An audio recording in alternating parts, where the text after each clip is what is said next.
नमस्कार, लोकसभा टीवी में आपका स्वागत है। मैं हूं प्रतिबिंब शर्मा और आप देख रहे हैं भारत की आवाज। और भारत की आवाज में आज हम बात करेंगे दीपावली, परंपरा, परिवर्तन और बाजार की।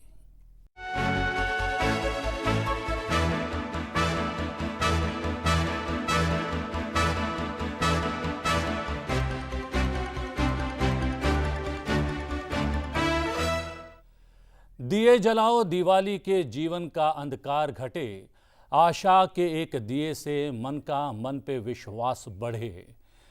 जी हां, रंगोली के रंगों से सजता है घर का आंगन, प्यार के रंगों में प्यार सा परिवार बने। बंदरवार की लड़ी लगे, सुंदर द्वार की चौखट बने, रिश्तों को प्रेम सूत्र में पिरो दो, संबंधों की बंदरवार बने। जी हाँ, मिष्ठानों को बांटो खुल के, तब तो त्योहार त्योहार लगे, बातों में मिश्री सी घोलो, साथ न कैसे संसार चले। उपहारों का पर्व दिवाली, उपहारों से पर्व मने, साथ निभाकर प्रण निभा दो, ईश्वर भी तेरे संग चले। आतिशबाजी कर लो ऐसी, अंदर भी रोशन सा जगे, अंबर भी रोशन सा जगे, और ज्यों ज्यों अनार झरे वैसे ही फूलों की बरसात बने। दिए जलाओ, दिवाली के जीवन का अंधकार घटे, आशा के एक दिए से मन पे विश्वास बढ़े।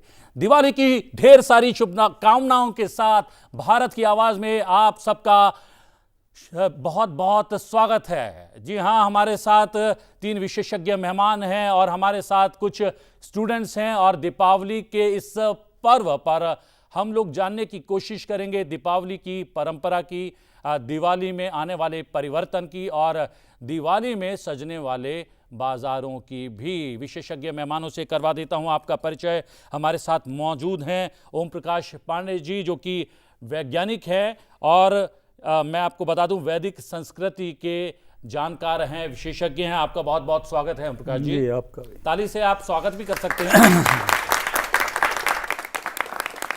डॉक्टर राम कुमार जी हैं, जो महामंत्री हैं सेवा भारती के, और सेवा बस्तियों में लगातार सेवा करते हैं, और सेवा बस्तियों में रहने वाले बच्चों के संग, लोगों के संग दीपावली का त्यौहार हर बरस अनूठे अंदाज में मनाते हैं। आपका भी बहुत बहुत स्वागत है। धन्यवाद, स्वागत है।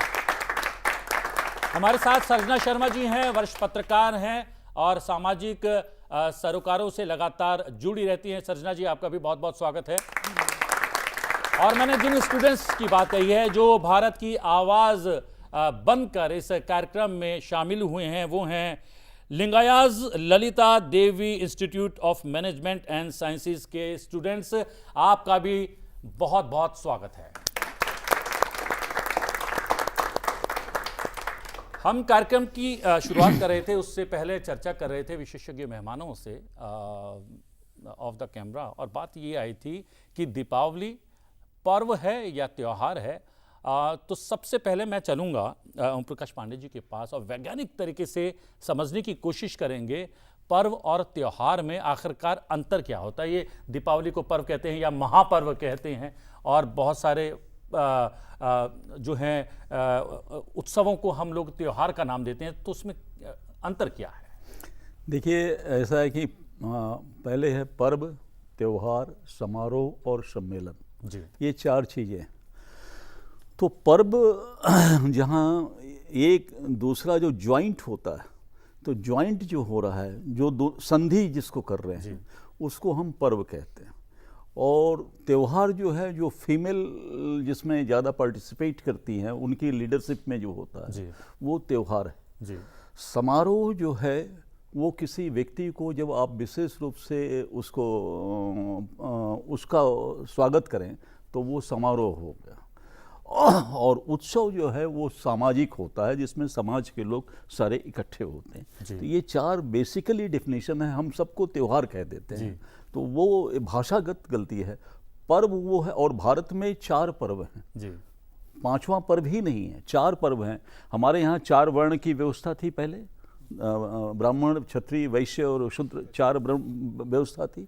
और उसके बाद में हमारे 4 पुरुषार्थ थे, धर्म, अर्थ, काम और मोक्ष। हमारे 4 आश्रम थे, ब्रह्मचर्य आश्रम, गृहस्था आश्रम, वानप्रस्थ आश्रम और संन्यास आश्रम 4 थे, सब जगह 4 ही की बात है। तो पर्व भी हमारे 4 हैं जी। और वो पर्व 4 ये है कि पहला पर्व जो है वो ज्ञान से जुड़ा हुआ है।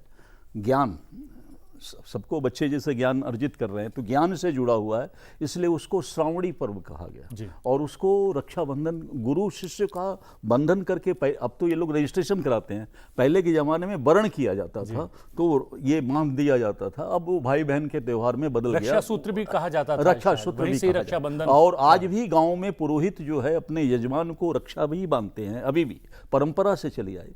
दूसरा है शक्ति। तो शक्ति लेना है, तो शक्ति लेने के लिए क्या करना चाहिए? तो शक्ति लेने के लिए शक्ति दुर्गा की या देवी की जो आराधना करते हैं हम लोग, फीमेल गॉडेस की, क्यों करते हैं? उसके पीछे आप लोग चूँकि बच्चे हो और आपके माध्यम से मैं इस टीवी को एक आज कहना चाहता हूँ कि लोकसभा टीवी के माध्यम से, कि हमारे शरीर में 9 ट्रिलियन सेल्स होते हैं, 9 खरब कोशिकाएँ, और छोटी छोटी कोशिकाएं होती हैं। और मान लीजिए कि ये स्टेज एक कोशिका है और इस स्टेज में एक कुर्सी जो है वो एक बॉक्स है। तो वो बॉक्स जो है, कोशिका में जो फ्लूइड होता है उसमें वो तैरते रहते हैं, और उस बॉक्स में छोटे छोटे 2 लाख रिंग होते हैं, छल्ले। और उस छल्ले का काम क्या है कि जब आप कुछ भी खाते हैं तो वो रसायन बनता है शरीर में, एंजाइम बनता है, और एंजाइम बनने के बाद एनर्जी में जो कन्वर्ट होता है, जो आपकी एनर्जी है, वो उसी छल्ले से होता है। उसको कहते हैं माइटोकॉन्ड्रियल डीएनए। और माइटोकॉन्ड्रियल डीएनए जो है वो, आप जैसे हाथ हिलाएंगे तो आपको 2 बिलियन एटीपी खर्च होता है। उसको हम कहते हैं एडोसिन ट्राइफॉस्फेट, 2 बिलियन केवल हाथ हिलाने में खर्च हो रहा है। तो हमारे जितने, वो स्टोर हाउस है, एक तरह से पावर हाउस है। तो वो पावर हाउस हमको कहाँ से मिलता है? वो पावर हाउस हमको माँ से मिलता है। और माँ को कहाँ से मिलता है? माँ को अपनी माँ से मिलता है। फादर का इसमें कोई कंट्रीब्यूशन नहीं है, इसमें माँ। तो आपके शरीर में जो शक्ति है वो माँ की दी हुई है। तो ताली हो जाए पहले माँ के नाम। हाँ, तो इसलिए माँ, वो लिंक जब आप जोड़िएगा तो वो आदि शक्ति से जुड़ता है। ये वैज्ञानिक हिसाब से मैं बोल रहा हूँ, वो आदि शक्ति से जुड़ता है, इसलिए हम दुर्गा की आराधना करते हैं। ये दूसरा पर्व हो गया। तीसरा पर्व है कि जब धान्य कट के आता है हमारे पास, फसल कट के आती है, कृषि प्रधान देश था हमारा, धान्य जब हमारे पास कट के आता है तो हमारे यहाँ राशि हो जाती थी पहले। आज हम मनी एक्सचेंज करते हैं या एटीएम कार्ड है, आजकल तो प्लास्टिक मनी है। लेकिन किसी ज़माने में हम अपने अनाज को एक्सचेंज करके सामान खरीदते थे। तो राशि जब आती थी तो हम ये मानते थे कि राशि आ गई है, धान्य आ गया है। तो धान्य आ गया है तो लक्ष्मी आ गई है। तो लक्ष्मी की वजह से हम जो है वो उसकी अर्थ तो पहला ज्ञान हो गया, दूसरा जो है ऊर्जा शक्ति हो गई, और तीसरा अर्थ प्रधान है। ये अर्थ प्रधान है, इकोनॉमिक्स है, अर्थ प्रधान है। और जो चौथा है वो हेल्थ प्रधान है, बॉडी प्रधान है, जिसमें हम कलर थेरेपी करके, रंग लगाकर कलर थेरेपी करते हैं, नाना प्रकार की चीज़ें और करते हैं, जो एक दूसरे से जब मिलते हैं तो वाइब्रेशन एक्सचेंज करते हैं।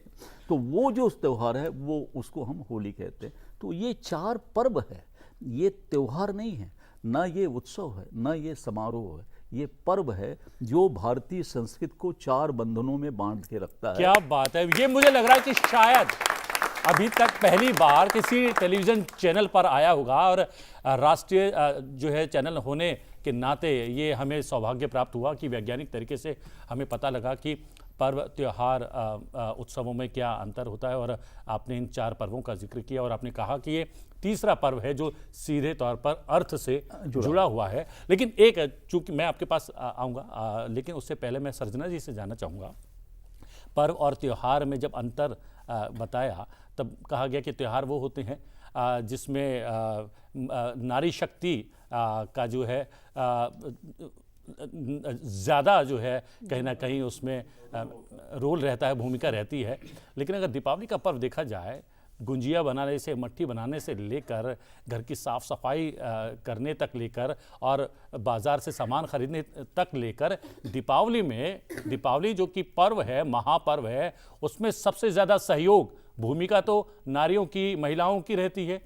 तो नारियों की भूमिका को तो चाहे पर्व हो, उत्सव हो, त्योहार हो, आप माइनस करके नहीं देख सकते। क्या ये बात सही है? हाँ, बिल्कुल सही है, क्योंकि एक कहावत है, बिन घर नहीं घर भूत का डेरा। तो अभी महिलाएं जो हैं वो घर को संवारना, सजाना, देखिए पुरुष का अपना काम है। मैं पुरुष की भूमिका को कभी नकारती नहीं हूँ। पुरुष की अपनी भूमिका है। पहले बहुत क्लियर डिवीजन था दोनों के काम के बीच में कि आप बाहर संभालिए, मैं घर संभालूंगी, बच्चे संभालना, घर संभालना। तो पुरुष की अपनी एक भूमिका है। और हमारे समाज में महिला और पुरुष, they are complementary to each other, competitor नहीं है एक दूसरे के। क्या बात है। वो जो आज कोशिश की जा रही है कि दो धड़े बनाने का प्रयास किया जा रहा है समाज के भीतर महिला पुरुष के नाम पर। वो वेस्टर्न कॉन्सेप्ट है कि अगर तुम रात को बाहर जा सकते हो तो मैं क्यों नहीं, अगर तुम सिगरेट पीते हो तो मैं क्यों नहीं। नहीं, हमारे यहाँ माँ जो है वो एक पूरी नेचर को, प्रकृति को जैसे माँ बोलते हैं, जैसे नेचर पालन पोषण करती है हर चीज़ का, वो नेचर के बिना संसार की कल्पना नहीं कर सकते। ऐसे ही नारी जो है वो प्रकृति का प्रतीक है, क्योंकि नारी को ही सृजन की शक्ति जैसे प्रकृति के पास है, ऐसे महिला के पास है। तो महिला सृजन की प्रतीक, और उसको सहनशीलता, धैर्य है। पुरुष को इतना धैर्य है, उतनी इंट्रिकेसी में नहीं होता कि वो बैठ के अल्पना बनाए, वो अपने काम करेगा, लड़ेगा, योद्धा भी है, बाहर से कमा के भी लाता है। तो कॉम्प्लीमेंट्री एक दूसरे के थे। और जो हमारे जितने भी त्योहार, पर्व, उत्सव हैं वो ऋतु परिवर्तन से जुड़े हैं। भारत एकमात्र, बच्चों आपको समझना चाहिए, भारत एकमात्र ऐसा देश है जिसमें 6 ऋतुएं हैं। दुनिया के किसी देश में 6 ऋतु नहीं है। और हर ऋतु 2 महीने के, फिर संधि होती है उन ऋतुओं के। जब संधि काल आता है तो उत्सव, तो त्योहार उससे जुड़ा है। उसका मतलब सिर्फ ये नहीं है कि अरे भाई अब राखी आ गई तो बहन को चॉकलेट दे दो, और वो करवा चौथ आ गया तो बाय हर डायमंड। नो, ऐसा नहीं था। हमारे यहाँ हर उसका कृषि से जुड़ा है। जब आपकी सीजन चेंज होता है तो उसके साथ आपके अंदर बॉडी में परिवर्तन होता है, और आपके कॉस्मोस में, यूनिवर्स में भी परिवर्तन होता है। जो परिवर्तन यूनिवर्स में वो हमारी बॉडी में है। और नेचर ने हर चीज़, प्रकृति ने हर चीज़ मौसम के अनुसार बनाई है। आप देखिए कि अगर अक्षय तृतीया को हम सत्तू भगवान को भी अर्पण करते हैं, दान भी करते हैं और खाते हैं। क्यों? सत्तू में ठंडक है। और जब मकर संक्रांति आती है, आप लोगों ने मकर संक्रांति नाम सुना है? सूर्य जब अपना दक्षिणायन से उत्तरायण होते हैं तो उस समय हम क्या खाते हैं? गुड़ खाते हैं, मूंगफली खाते हैं, तिल खाते हैं, मक्की के दाने खाते हैं। क्यों? वो हमारे शरीर को आयरन, कैल्शियम की ज़रूरत होती है उस समय। अक्षय तृतीया पे हमें, हमारी बॉडी को ठंडक चाहिए, क्योंकि गर्मी का मौसम आने वाला है और इस मौसम में हमें अपनी एनर्जी को बढ़ाना है। तो हमारे सारे त्यौहार बहुत ही साइंटिफिक हैं। आप त्यौहार को बाज़ार से जोड़ के, जैसा इन्होंने कहा, नहीं देखना है। हमें उसको अपनी संस्कृति, क्योंकि हम कृषि के अनुसार जो फसल आ रही है, जो ऋतु परिवर्तन हो रहा है। और महिला जो है, पहले एक क्लियर डिवीजन था कि पुरुष बाहर संभालता है घर, महिला घर संभालती थी। तो अब महिला ही है, पकवान वो बनाएगी, घर में सजावट वो करेगी।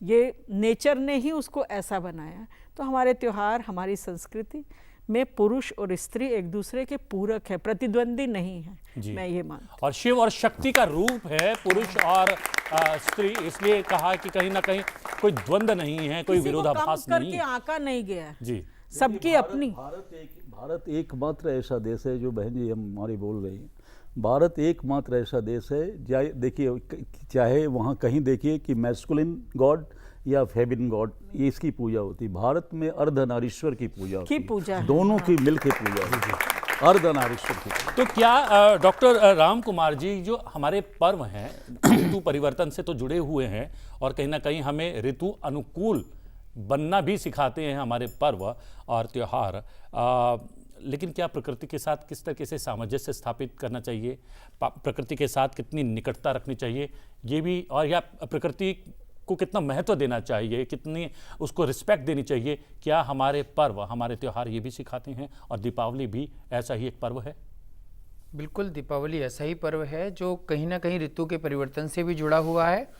और शरद ऋतु आने वाली है, उसका स्वागत करता है जी। और शरद ऋतु आने वाली है, इसलिए अभी आहार का परिवर्तन हो गया है। अब आहार, अभी तक सब मार्केट में सब्जियां तो क्या आ रही थी, लौकी, तोरई, टिंडे, कद्दू, ये सब्जियां आ रही थी। इनकी विदाई का समय आ गया है। सब लोग नई नई सब्जियां चखने वाले हैं, गोभी चखने वाले हैं, गाजर आने वाली है, मटर आने वाली है, सेम आने वाली है, भिंडी नहीं, भिंडी जाने वाली है, भिंडी जा रही है, भिंडी जा रही है।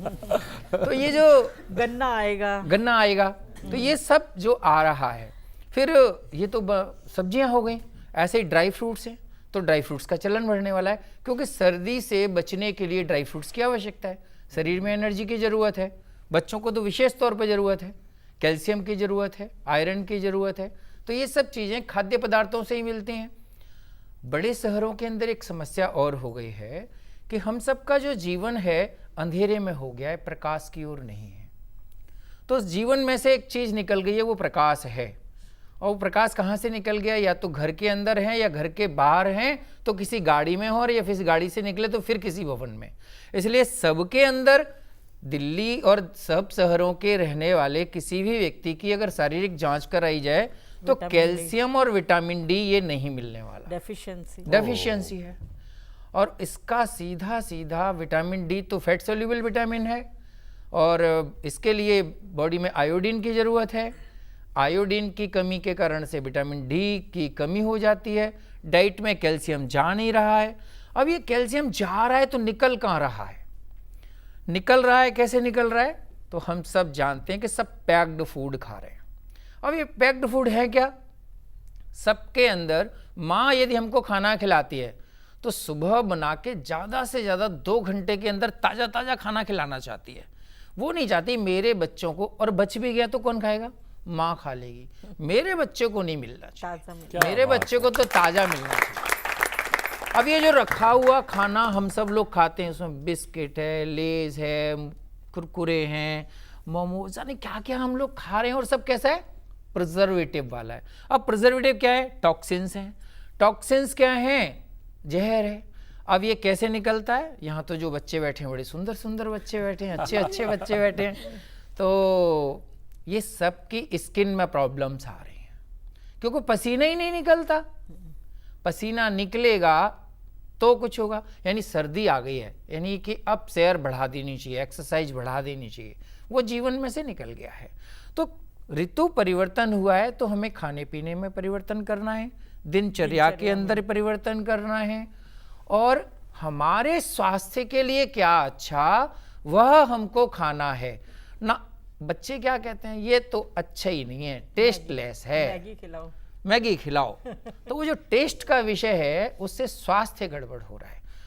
बालों का झड़ना बहुत बढ़ गया है, पीसीओडी की शिकायत बहुत बढ़ गई है। ऐसी बहुत सारी समस्याएं अभी जो जनरेशन आ रही है उसके अंदर ये आ गई हैं। तो निश्चित रूप से ये त्यौहार ऋतु परिवर्तन का त्यौहार है। जी जी, लेकिन जो मैंने कहा कि कहीं ना कहीं प्रकृति से सामंजस्य कैसे स्थापित करें, क्या हमारे पर्व हमें ये भी सिखाते हैं, समझाते हैं? और दीपावली भी एक ऐसा ही पर्व है, और ये पर्व केवल एक दिन मनाए जाने वाला पर्व नहीं है, 5 दिन का एक महापर्व है, जिसमें आपके लिए स्वास्थ्य को कैसे सुरक्षित रख सकते हैं, आपको खान पीना क्या करना है, कैसे पूजा करनी है, शक्ति के साथ कैसे जुड़ना है, अपने आध्यात्मिक स्तर को कैसे बढ़ाना है, हम 5 दिनों में ये सब कर सकते हैं या करना चाहिए? देखिए, पर्टिकुलरली ये जितने भी त्योहार पर्व हैं या त्यौहार हैं, जैसा बहन जी ने बताया, भाई साहब ने बताया, ये सब प्रकृति से और नेचर से जुड़े हुए।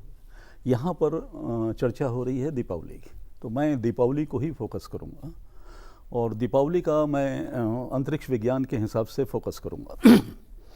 देखिए, आप लोग सभी जानते हैं कि पृथ्वी जो है सूर्य की परिक्रमा कर रही है, और जो सूर्य की परिक्रमा कर रही है उसका जो पथ है वो 14 करोड़ 71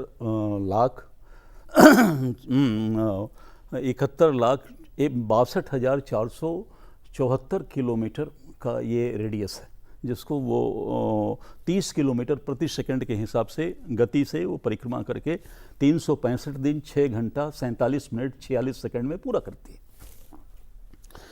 तो सूर्य से 7 रश्मियाँ निकल रही हैं, जिसको हम साइंस की भाषा में विबिगोर कहते हैं, violet, indigo, blue, green, yellow, orange and red. Violet के उधर अल्ट्रावायलेट है, रेडिएशन है, और इधर इंफ्रारेड है, ये भी रेडिएशन। तो अल्ट्रावायलेट रेडिएशन जो है वो हमेशा नॉर्थ ग्लोब में होता है, उत्तरी गोलार्ध में। इंफ्रारेड जो है वो साउथ में होता है। तो पृथ्वी घूमते घूमते धनतेरस जो आज का दिन है, ये अल्ट्रा वायलेट के रेंज में प्रवेश कर रही है, सवेरे से प्रवेश कर रही है, और गोधूली बेला में इसका मैक्सिमम इम्पैक्ट पड़ता है। क्या बात है, मैक्सिमम इम्पैक्ट पड़ता है। तो ये बच्चों को गोधूली बेला बता दें क्या होता है। गोधूली माने जो शाम जो होता है, सूर्य अस्त हो रहा होता है और रात नहीं आ रही होती है, इस बीच का जो पीरियड होता है, उसको जिस समय गाय अपने वापसी जा रही हैं, उनकी धूल उड़ती रहती है, उसको हम गोधूली बेला कहते हैं। जी। तो गोधूली बेला में ये इम्पैक्ट बहुत ज़्यादा होता है, और वो पीरियड 2 घंटे का पीरियड। इसलिए आप देखिए दीपावली का जो पूजा का है वो 6 बजे से लेकर 8 बजे तक पंडित लोग बताते हैं। तो हाँ, वो जो पीरियड है, दैट इज माने उसमें बहुत ज़्यादा रेडिएशन इम्पैक्ट हो रहा है, और वो रेडिएशन को ओजोन लेयर भी प्रोटेक्ट नहीं कर पाती है। वो इस तरह से पेंट्रेट हो रही है पृथ्वी उस किरणों में, रेडिएशन में, और ये 5 दिन तक रहता है, भाई दूज तक। वो जो ट्रेवलिंग पॉइंट है 5 डेज तक कंटिन्यूस रहता है। और वो देखिए इस समय सूर्य दक्षिणायन है, सूर्य नहीं कहीं मूवमेंट करता, पृथ्वी का जो एक्सिस है उसके मुताबिक पृथ्वी इस तरह से हो जाती है कि हमारा जो नॉर्थ उत्तरी गोलार्ध है उससे नीचे सूर्य दिखाई देने लगता है, या सूर्य की स्थिति हो जाती है। तो हम सूर्य को दक्षिणायन कहते हैं। जो मकर संक्रांति जो आपने बताया कि उस दिन जो है वो फिर उत्तरायण की तरफ होता है। तो अभी सूर्य दक्षिणायन है, रेडिएशन कहाँ से आ रहा है? सूर्य की किरणों के माध्यम से आ रहा है। तो you are all very clear कि वो रेडिएशन जो है वो साउथ से आ रहा है, दक्षिण से आ रहा है। तो किस तरह से हम उस रेडिएशन से बचें? उस रेडिएशन से चिकनगुनिया, डेंगू, ये सारी की सारी बहुत सीरियस डिजीज क्रिएट हो जाती हैं, क्योंकि ये पहले तो था नहीं, अब ये आने लग गया रेडिएशन की वजह से, क्योंकि हमने कहीं ना कहीं अपने स्वभाव में, अपनी परंपरा में परिवर्तन किया। हम नेचर से दूर हो गए। हाँ, तो उस समय हम नेचर से जुड़े हुए थे। तो अब रेडिएशन आ रहा है साउथ से, आपके घर के साउथ से रेडिएशन आ रहा है, नॉर्थ से नहीं आ रहा। हम लोग क्या कर रहे हैं, दीपावली में चारों तरफ बिजली के बल्ब जला रहे हैं, मोमबत्ती कैंडल्स लगा रहे हैं, दीपक भी जला रहे हैं। आ तो रहा है दक्षिण से, क्योंकि साइंटिफिक एंगल से आपको सोचना पड़ेगा, रेडिएशन दक्षिण से आ रहा है। तो दक्षिण दिशा में अब रेडिएशन क्या आ रहा है? अल्ट्रा वायलेट आ रहा है। तो अल्ट्रा वायलेट रेडिएशन जब आ रहा है, तो आप लोगों को देखिए, जब बचपन में आप लोगों ने रंग उंग लगाया होगा तो देखे होंगे, पीले रंग के साथ अगर हम नीले रंग को मिला दें या वायलेट रंग को मिला दें तो वो ग्रीन में कन्वर्ट हो जाता है। तो ग्रीन इज ए क्लोरोफिल, वो स्वास्थ्य के लिए, वेजिटेरियन में सारा ग्रीन होता है, तो ग्रीन स्वास्थ्य के लिए है। डॉक्टर भी एप्रन जो पहनते हैं वो ग्रीन पहनते हैं जब ऑपरेशन करते हैं। तो ग्रीन जो है, ये यहाँ भी ग्रीन, आपने थैंक्स टू यू यहाँ भी ग्रीन है। तो ग्रीन जी भी ग्रीन है। तो ग्रीन जो है वो हेल्थ के लिए है। तो अब हम क्या, ये नेचुरल फेनोमिना है, इसको हम कोई मेडिसिन से तो रोक नहीं सकते हैं। तो इसको रोकने का हमारे ऋषियों ने विधान बनाया, और उन्होंने कहा कि दीपावली, दीपों की अवली, द सीरीज ऑफ लैंप, श्रृंखला में दीप जो है अगर हम दक्षिण दिशा में रख दें तो जो अल्ट्रा वायलेट किरणें आ रही हैं, तो दीप कौन सा रखें? तिल के तेल का। अगर घी के, देसी घी का दीपक आप जलाते हैं तो जो कॉटन है जहाँ जलता है वहाँ आप देखिए कि ब्लू फ्लेम निकलती है, ब्लू फ्लेम। जब हम सरसों का तेल जलाते हैं तो वहाँ रेड फ्लेम निकलती है, लेकिन जब हम तिल का तेल जलाते हैं तो चारों तरफ से येलो फ्लेम निकल रही है, पीली रोशनी। तो पीली रोशनी ये पीली रोशनी से जब वो पेंट्रेट करेगा अल्ट्रा वायलेट किरणें, तो आपके घर में इंटर करते करते वो क्लोरोफिल में कन्वर्ट हो जाएगा, ग्रीन हो जाएगा, और आपको कोई डिजीज नहीं होगी।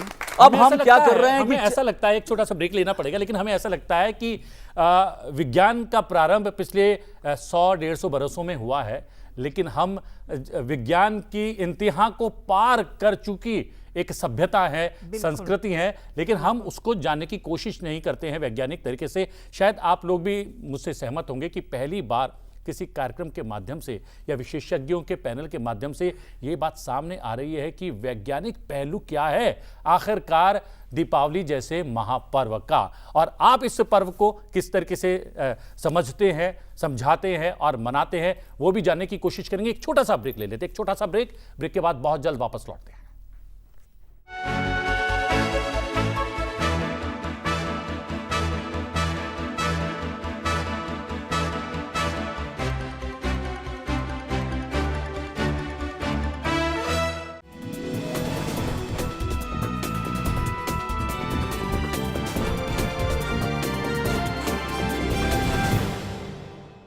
ब्रेक के बाद भारत की आवाज में आप लोगों का एक बार फिर से स्वागत है और आज हम बात कर रहे हैं दीपावली परंपरा परिवर्तन और बाजार की। और मैं जानना चाहूँगा कि अभी तक जो बातचीत हुई है दीपावली को लेकर विशेषज्ञ पैनल से, क्या कुछ समझ पाए हैं दीपावली पर्व के बारे में, या आप दीपावली पर्व के बारे में क्या कुछ समझते हैं? मेरा ये मानना था कि दीपावली जो होती है उसे हम त्यौहार मनाते हैं जो रामायण के ऊपर स्थित होता है। बाकायदा अब पता चला है कि जो ये त्यौहार मनाया जाता है वो जो सर जी ने बताया कि ऐसे जो रेज होती हैं उनसे जो हमारे घर में जाती है क्लोरोफिल के तौर मतलब वैज्ञानिक कारण है उसके पीछे, ऐसे ही नहीं मनाया जाता। जी सर, ओम प्रकाश सर जी से मुझे क्वेश्चन पूछना है कि सर ने कहा कि दिवाली के दिन हमें तिल के तेल का दीपक जलाना चाहिए। तो मैं तो अपने घर में जाके ये बात बोलने वाली हूँ कि आप सरसों का तेल यूज़ मत करो, तिल का तेल ही यूज़ करो, क्योंकि बेसिकली दिवाली में तो लोग क्या करते हैं, पटाखे जला लिए। नहीं, उसके पीछे का रीजन तो आपने हाँ, समझ वो लिया। मेरे को समझ में आ गया, उसके लिए मैं अपने घर में जाके सबको बताऊंगी। तो बेसिकली दिवाली के दिन हम क्या करते हैं, मिठाइयाँ खा ली, पटाखे फोड़ लिए, लॉजिक कोई लगाता नहीं है। और आज लॉजिकली इतनी सारी बातें पता लग गई कि तिल के दीपक से भी कितना कुछ हो सकता है। तो अपने घर में हेल्दी घर रहेगा, एक हेल्दी परिवार होगा, तो बहुत अच्छी, इसमें मेरे को बहुत अच्छा लगा ये सुन के। और कोई और शेयर करना चाहेगा दीपावली के बारे में? जी आज के मतलब जो जनरेशन है उनको यही लगता है कि मतलब दीपावली में सिर्फ पटाखे फोड़ने हैं उनको, पर अब हमें भी पहले यही लगता था कि मेनली यही रीज़न है और रामायण की जो स्थिति है उससे, बट आज जाके पता चला कि साइंटिफिक रीजंस भी कुछ होते हैं उसके पीछे। So thank you. हमारे सारे पर्व कहीं ना कहीं वैज्ञानिक वजहों से मनाए जाते हैं। जी सरजा जी कुछ कह रहे हैं? मैं इनको कह रही कि सारे ही पर्व बल्कि ये महीना ही साइंटिफिक है जी। आप लोगों को पता है जो हिंदू कैलेंडर के महीनों के नाम मालूम है? नहीं मालूम। इस महीने का नाम है कार्तिक मास। ठीक है, ये पूरा महीना जो है, मैं इसको जो मैंने इंटरप्रिटेशन किया है, क्योंकि हमारी संस्कृति सह अस्तित्व को एग्जिस्टेंस की संस्कृति है। आई माई मी नहीं है कि मैं ही सुखी हूँ, नहीं। हम कहते हैं सर्वे भवन्तु सुखिनः। हम तो शांति, अंतरिक्ष, वनस्पति, सबके लिए शांति की कामना करते हैं। तो ये महीना हमारी संस्कृति का पूरी तरह से प्रतीक है। माँ बेटे के लिए कामना करती है, पति पति के लिए करती है। फिर हमारा 5 दिन का ये त्यौहार है जिसमें हम आपको दिवाली के अगले दिन अन्नकूट होता है। जो हैव नॉट्स हैं, भाई हमने तो सब, हमारे पास जिनके पास पैसा, बाजार गए सब ले, जिनके पास नहीं है उनका क्या हो। तो मंदिरों में अन्नकूट किया जाता है जिसमें भंडारा जिसको बोलते हैं, अन्नकूट यानी सबको बुला के अच्छा भोजन कराया जाता है। फिर आप नदी की पूजा, जो बिहार में पर्व होता है, सूर्य की पूजा, नदी की पूजा, गाय की पूजा, आंवले के वृक्ष की पूजा, तुलसी की पूजा, और तो और जड़ चेतन। जड़ और चेतन का मतलब समझते हो आप? जड़ कौन है? जो चीजें जैसे हमारा कंप्यूटर है, हमारी गाड़ी है, हम उनको कुछ भी समझे लेकिन हमारे जीवन में उनका कितना योगदान है। विश्वकर्मा डे आता है दिवाली के अगले दिन, हम उनकी भी पूजा करते हैं और हम सबके साथ अपने रिश्तों को रिन्यू करते हैं एक तरह से। सो ये पूरा महीना, कार्तिक का महीना, मैं समझती हूँ ये बहुत सुंदर रिश्तों को रिन्यूअल का महीना है। अब ये बाजार नहीं, दिवाली को बाजार नहीं समझना। कार्तिक मास में पहले सब लोग स्नान करते थे। क्यों करते थे? पुण्य नहीं है। आप जल्दी उठे, वॉक करके नदी तक गए, वॉक करके नदी तक आप अकेले नहीं जाएंगे, आपके आस पड़ोस के लोग हैं, आपका उनके साथ मिलना जुलना। फिर आप वाटर कंजर्वेशन कर रहे हैं, आप नदी में नहा रहे हैं तो पानी बच रहा है, घर में पानी वेस्ट नहीं हो रहा। और अर्ली मॉर्निंग 4 बजे अमृत वेला की जो समय होता है वो हमारे लिए, वो हवा ऑक्सीजन बहुत देती है, हमारी बॉडी के लिए बहुत अच्छी है। And conditioning of the body for the coming winter. इस महीने में पूरे में जो ठंडे पानी में नहाते हैं उनको पूरी सर्दी, ना खांसी, ना जुकाम, ना बुखार, कुछ नहीं होगा। एक्लिमेटाइज जो कहते हैं हाँ, बॉडी, वो कहीं ना कहीं करने के लिए भी जो है ऋतु अनुकूल बहुत अच्छा है जी।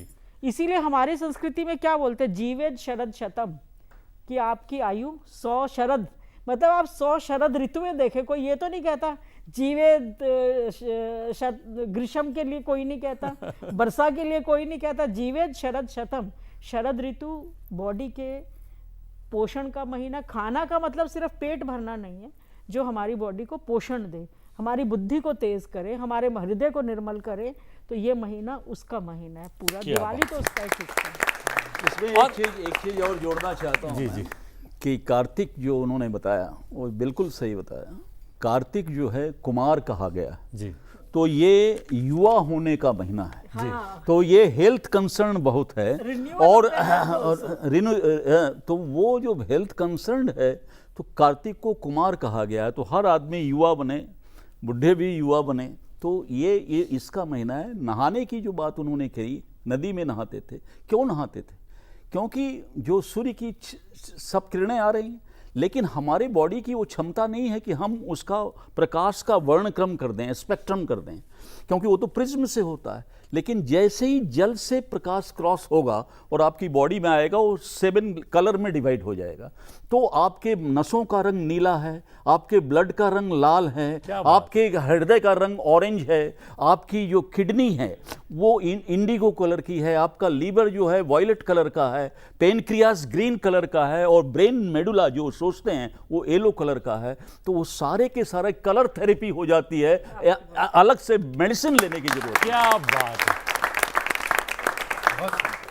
अभी डॉक्टर राम कुमार जी, ये हम लोगों को लगता है कि लंका को विजय करने के पश्चात घर वापसी हुई, अयोध्या वापस आए, उनकी उस प्रसन्नता में ये पर्व मनाया जाता है, इसलिए दिए भी जलाए जाते हैं। लेकिन मैं अगर इस शोध करूं, रिसर्च करूं, तो पाया जाता है कि ये त्यौहार तो बहुत प्राचीन काल से मनाया जाता है। उसी त्यौहार के संदर्भ में या दौरान भगवान श्री राम की भी वापसी होती है अयोध्या की, ये बात सही है। लेकिन देवी की पूजा, शक्ति की पूजा, लक्ष्मी की पूजा प्राचीन काल से, यानी कि राम के युग से पहले से भी चल रही थी, यानी कि दीपावली का पर्व मनाया जाता था। ये सत्य है कि दीपावली तो भगवान राम से पहले भी मनाई जाती थी जी। और राम जी के समय में, क्योंकि राम जी वनवास गए और वनवास की सारी घटनाएं हम सबको पता है। और राम जी जब वनवास गए तो राम जी को जो गुरु जी से शिक्षा मिली थी, उस शिक्षा के आधार पर उनको जो वहाँ कष्ट आए, उन कष्टों को दूर करने के लिए वहीं की जो सारी सुविधाएं थीं, उस जिस वातावरण में वो रह रहे थे, उन सुविधाओं का उपयोग करके, राजा के बेटे थे और राजा के बेटे होने के कारण से वो अपने यहाँ से सब प्रकार की सुविधाएं मंगा सकते थे। क्या बात। बावजूद इसके उन्होंने एक भी सुविधा नहीं मंगाई। सब वहीं पर उन्होंने जो गुरु ने शिक्षा दी थी, उस शिक्षा के आधार पर सेना भी खड़ी की, शस्त्र भी बनाए और एक दुराचारी पर विजय भी प्राप्त की। यह जो सारी शक्ति थी, उसके कारण से भगवान राम को हमने मर्यादा पुरुषोत्तम और भगवान माना, क्योंकि बिना शक्ति के किसी को भी कोई भगवान नहीं मानता। जिस पर दया आती है वो भगवान, दया करने वाला तो भगवान होता है, मगर जिस पर दया की जा रही है वो भगवान कैसे हो सकता है? इसलिए ऐसे राम जी जिन्होंने सर्वस्व त्याग करके फिर से सब कुछ पाकर फिर त्याग दिया, क्या बात है। तो ऐसे राम जी जब वापस आ रहे थे तो अयोध्या वालों गदगद हो गए। अब वो गदगद हो गए तो जब अपना कोई घर का बच्चा स्कूल जाता है और स्कूल में किसी परीक्षा में या कंपटीशन में जब पार्टिसिपेट करता है और कोई मेडल प्राप्त कर लेता है, और वो वापस जब घर आता है तो घर के रिश्तेदार, मित्र, सबके अंदर कितनी खुशियां होती हैं और सब एकत्रित हो जाते हैं, और सब एकत्रित हो जाते हैं। तो ऐसा ही अयोध्या नगरी सारी एकत्रित हुई, अयोध्या नगरी सजाई गई और भगवान राम वापस आ रहे हैं। और क्या से वापस आ रहे हैं, गए कैसे थे और वापस कैसे आ रहे हैं, और हनुमान जी को साथ लेकर आ रहे हैं। और हनुमान जी कैसे, जिन्होंने जीवन में कोई निराशा नहीं देखी। समुद्र भी लांग गए, कहा समुद्र लांगना है, तो कभी सोचा नहीं अरे इतना बड़ा काम कौन कराएगा, उन्होंने किया, जो कहा सो किया। तो ऐसे हनुमान जी जो सदा प्रसन्न रहे, पूरे जीवन में कोई निराशा न रही, ऐसे हनुमान जी भी साथ में आए हैं। इसके कारण से सारे अयोध्यावासी गदगद हैं और उनके आने की खुशी में दीपावली का जो त्योहार मनाया गया। क्या बात है। लेकिन ये त्योहार, ये पर्व, एक बात कहूँ, देखिए ये राम कुमार जी ने एकदम बिल्कुल सही कहा कि दीपावली का त्यौहार मनाया गया, वो दीपावली नहीं थी। ये आप लोग बहुत भ्रम में बिल्कुल मत रहिएगा।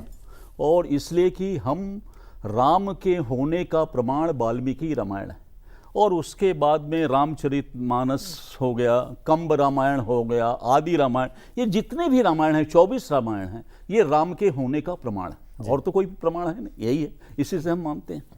इन सारे रामायणों में दशहरे के दिन रावण की मृत्यु बताई ही नहीं गई, और आज भी रावण की मृत्यु वाल्मीकि रामायण में चैत्र अमावस्या के दिन हुई थी, उन्होंने मारा था। और चैत्र शुक्ल पक्ष जो नवरात्रि का पहला दिन होता है, उसके प्रतिपदा के दिन विभीषण का राज तिलक हुआ था, वाल्मीकि रामायण में स्पष्ट लिखा हुआ है। दूसरे दिन सीता की अग्नि परीक्षा हुई थी। तीसरे दिन राम अयोध्या से लौटे थे पुष्पक विमान में, शाम तक पहुंच गए थे। 400 किलोमीटर प्रति घंटे की रफ्तार थी उसकी, और राम अयोध्या पहुंच गए। चतुर्थी के दिन हमारे यहाँ खरवार माना जाता है, इसलिए उस दिन कोई शुभ कार्य नहीं होता है।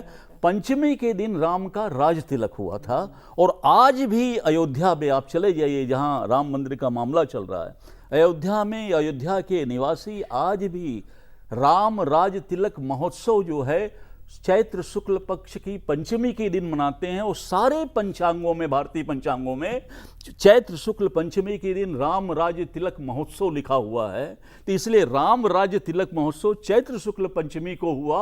और चैत्र शुक्ल पंचमी के दिन राम कुमार जी जो कह रहे हैं, इतने खुश हुए कि उस दिन उन लोगों ने दिवाली जैसे दीप दान करके वो कर दिया। ये दीपावली नहीं थी, दीपावली जैसा उन्होंने कर किया, क्योंकि रावण का वध दशहरे में नहीं हुआ था, और राम दीपावली के दिन नहीं लौटे थे, वो चैत्र शुक्ल पंचमी के दिन लौटे थे, इसलिए उस समय उनका राज तिलक हुआ था।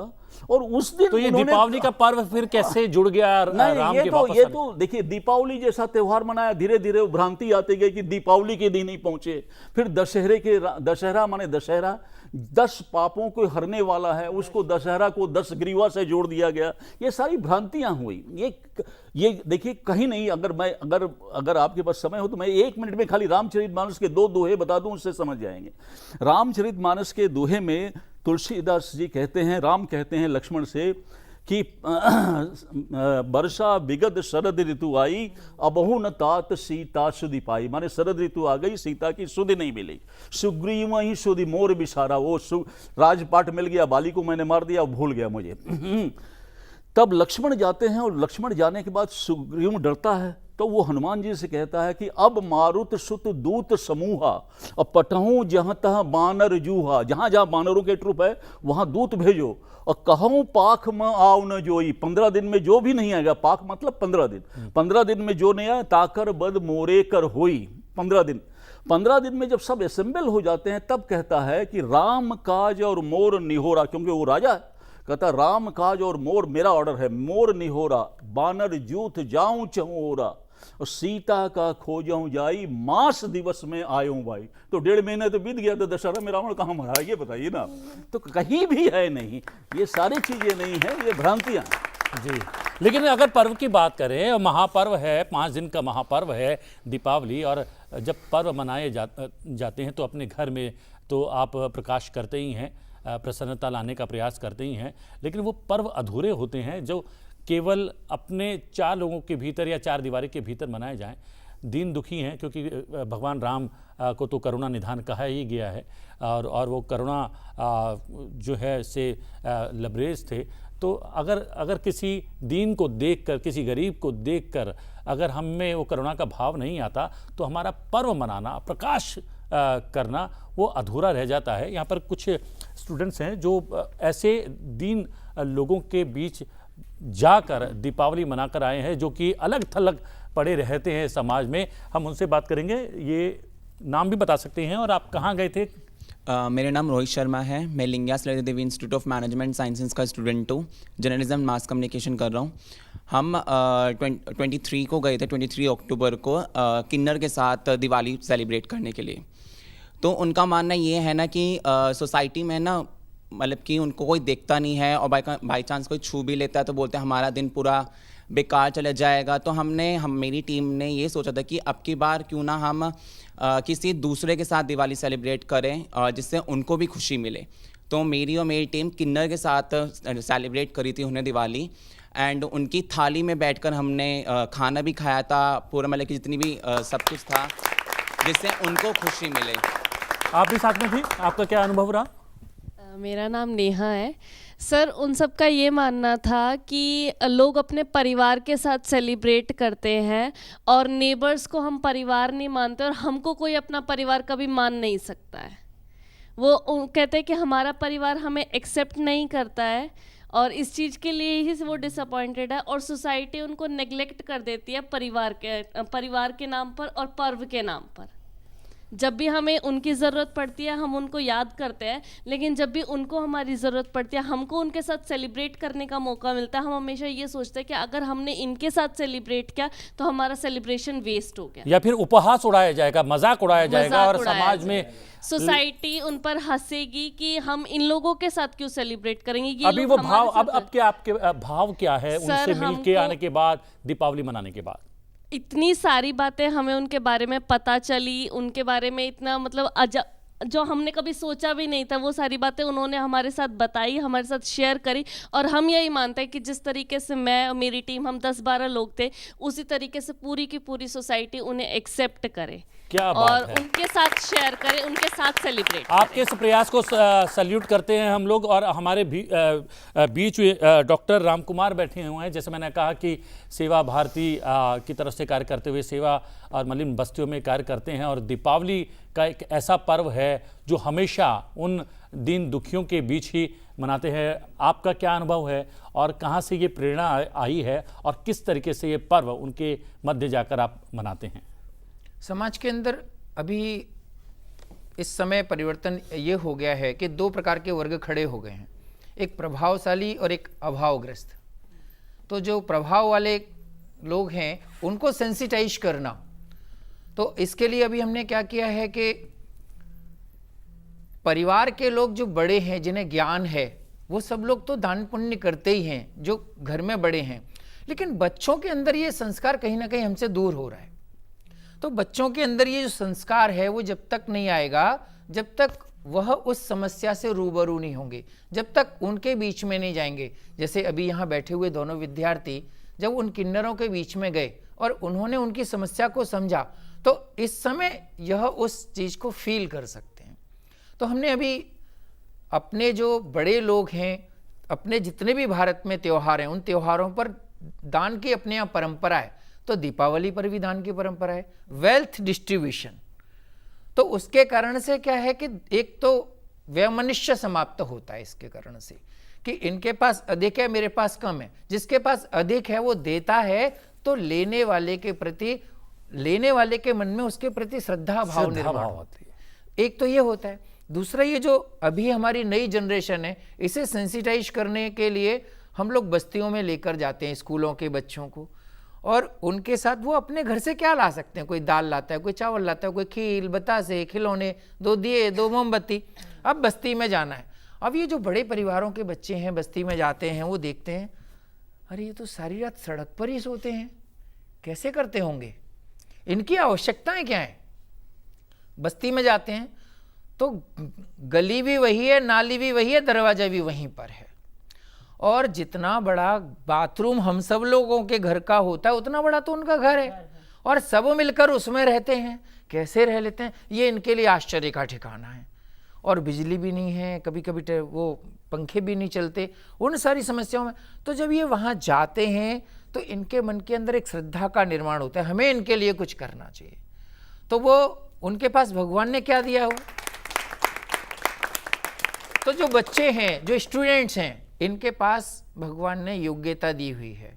तो कोई बच्चा बड़ी अच्छी पेंटिंग सिखा सकता है, कोई बच्चा अच्छा डांस सिखा सकता है, कोई अच्छा राइटिंग सिखा सकता है, कोई किसी की इंग्लिश अच्छी करा सकता है, तो किसी की मैथ सिखा सकता है, कोई किसी की उंगली पकड़ सकता है क्या। जिसने जिसकी उंगली पकड़ी और वो उंगली पकड़ के उसके कारण से जो बड़ा हो गया, क्या दिया इसका महत्व नहीं है, ज्ञान क्या दिया, उसके कारण से जब वो जीवन में खड़ा होता है तो मन के अंदर ही आता है कि मेरी किसी ने किसी दिन उंगली पकड़ी थी, आज मैं यहाँ पहुंचा हूं, मैं भी किसी की उंगली पकड़ूं। क्या बात है। और ज्ञान से ज्यादा प्रकाश कोई किसी के अंधेरे जीवन में नहीं कर सकता। अगर हम ज्ञान दे पाए या फिर किसी के दुख दर्द बांट पाएं, और ये दुख दर्द बांट पाने का ही अवसर होता है कोई भी पर्व, कोई भी त्यौहार और हमारे पर्व, हमारे त्यौहार हमें यही सिखाते हैं कि हम अपने घर में उजाला करें, प्रकाश करें, मिठाई लाएं और खुशियां मनाएं। ये ठीक है, लेकिन उस खुशी को, उस प्रसन्नता को उन वंचितों के साथ, उन दीन दुखियों के साथ भी मनाएं जिनके पास काफ़ी कुछ नहीं है। तब शायद हमारा ये त्यौहार मनाना, पर्व मनाना साकार हो पाएगा। और आप तीनों विशेषज्ञ मेहमान आए और बहुत सारे इस महापर्व के बिंदुओं पर प्रकाश डाला। बहुत बहुत धन्यवाद। और भारत की आवाज़ के रूप में आप इस कार्यक्रम में शामिल हुए तमाम स्टूडेंट्स का भी बहुत बहुत धन्यवाद। Thank you very much.